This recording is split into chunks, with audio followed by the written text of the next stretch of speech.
Hello, everybody. I am sharing another one of my poems with you all. And although a lot of my poems I think are very important ones that everybody needs to hear, they just have messages that, in my opinion, are that important. This one is one that is, I think, just a lot more personal to me.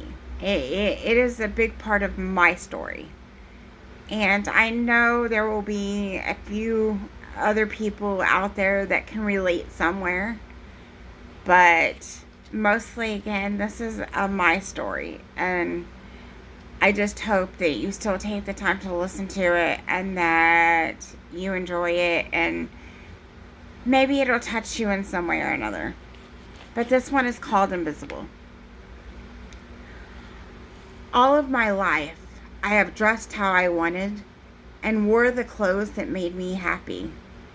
I even had a period in my life where I insisted on having short haircuts, wearing only shorts and jeans, men's t-shirts, men's shoes, and baseball caps.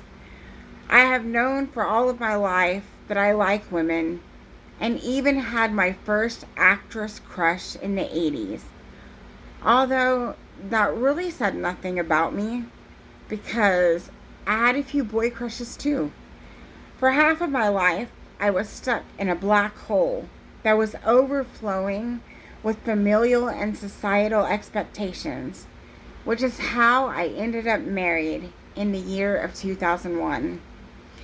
At that time, even though it was selfish of me, I hoped for a baby, because children always meant the world to me, and I longed to be a mother, although I was told time and time again that due to problems beyond my control, I would never be able to conceive.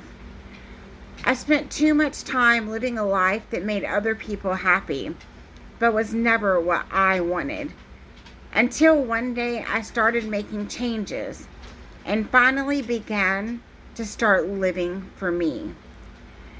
Ever since then, I have been free and living a life where I am authentically me. However, for years I have had this frequent fleeting thought that has finally become too prominent to ignore. You see, I am a part of the LGBTQIA community.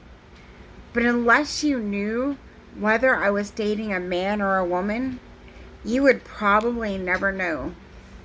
However, this knowledge reminds me of my lifelong battle that always stings me to the core, because it reminds me of the truth that for all of my life, I have passed for just a female human with no other labels, and have not had to suffer the injustices that others in my community have, all because I am merely invisible.